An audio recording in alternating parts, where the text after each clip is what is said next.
My name is Travis Mulanax. I am the training administrator for the Purchasing Card program, and it is my pleasure to be with you this morning. I'd like to take a moment to introduce those that have joined me from the Purchasing Card division. First and foremost, the Deputy State Auditor and Executive Director, Amy Lewis. We also have the Director of Operations, Jim Smith, and then the Director of Program Oversight, Tim Butler, is also in attendance. So it is our joy to be with you, and hopefully at the conclusion of a very brief time, you will have a better understanding of the Purchasing Card program, what it means, what it looks like, how it impacts your agency, and of course, foremost, your involvement within the program itself. A little bit of background about the Purchasing Card program. It was implemented and created in 1996 when the State Auditor Glenn B. Gaynor III envisioned the need for a process that would create more accountability for purchases, improve relations with vendors, and save the state millions through cost avoidance. So therefore, effective on July 1st, 1998, purchases of goods and approved services which do not exceed any transaction limits associated with the card were able to be paid for using the purchasing card.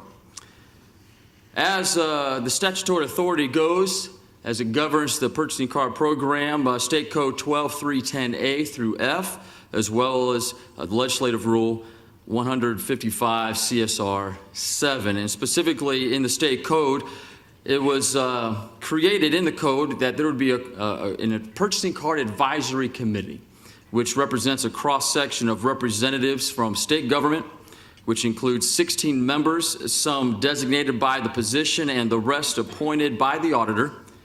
Their main responsibility is to ensure that the P-card is used in compliance with all applicable laws, rules and regulations, policies and procedures, and other internal and external governing instruments. Some statistics just to share with you: we do approximately about 660,000 transactions during a fiscal year, and that's really on the low side, which equates itself to about $350 to $400 million of spend. That's a lot of money. It's a lot of transactions. It's a lot of payments. And those, of course, that's vendor payments we're referring to there, which is more than ACH and check combined. Well, for our brief time today, we are going to be, first of all, look at some of the general information as it relates to the purchasing card program. We will then transition to the coordinator as well as the cardholder.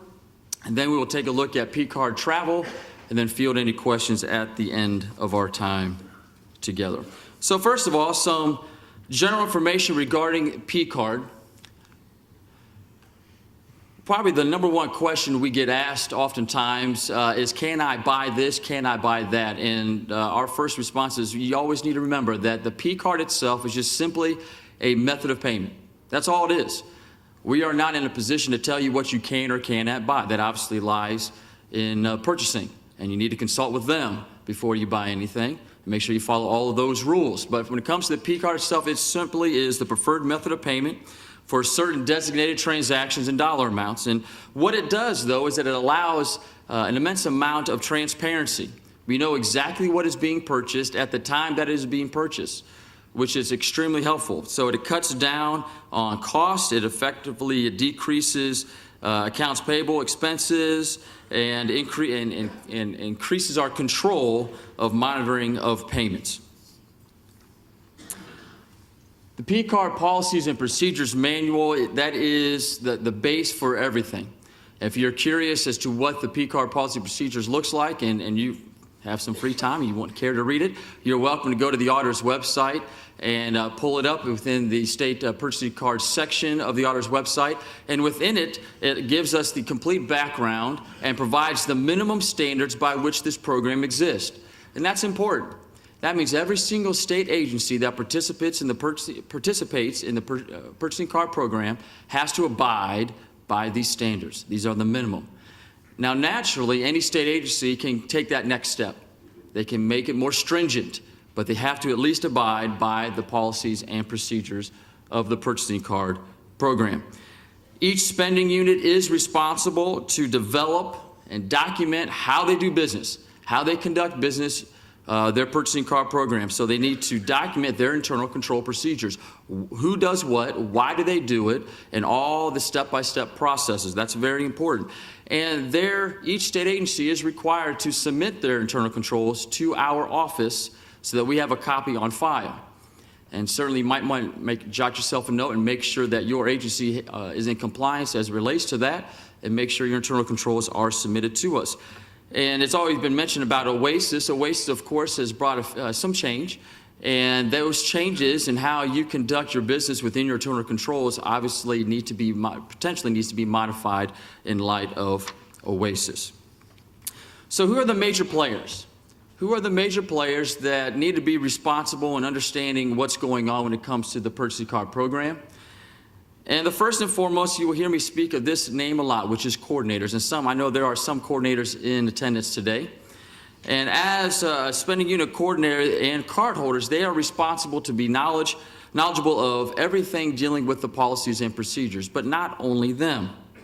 There are other members that also need to be knowledgeable, such as agency staff, department heads, agency heads, chief financial officers, directors, managers, supervisors, etc. Anybody that is a part of the purchase card program of any nature needs to be knowledgeable of what's going on. Not just the cardholder and not just the coordinator, everyone. Which might be a change for some. And certainly within OASIS, as we will discuss later on when we talk about the reconciliation of transactions, this really becomes a pivotal point. And we have people that in the old world, if you will, that were part of the reviewing process, we really didn't know about it. But in the new world within OASIS, now the only way that they're going to be able to do their review is to actually have access to the system, which means they now need to be classified as a coordinator. And we will discuss that further in a moment. Ultimately, the CFO, the agency head, he can delegate create or designate some of their responsibility to the CFO, who is responsible for the administration, monitoring, and oversight of the PCard program within the spending unit. Transactions, of course, are permitted on the PCard as long as they follow all the purchasing rules and guidelines that are set forth, and make sure that they follow any rules and regulations and any other governing instruments that are in play. Again, the PCard is just solely a method of payment. Some of the other things that the CFO is responsible, not only do they monitor and oversee the program, but they also need to review on at least a quarterly basis the compliance of the PCard program internally within their spending unit's own internal control and accounting procedures. And the review needs to be documented, including the date by which it is performed. Also, some of the responsibilities is requiring any member of the spending unit staff finding any instance of unlawful use, possible fraud, misappropriation, or mismanagement with the PCard to report such discovery to the CFO immediately.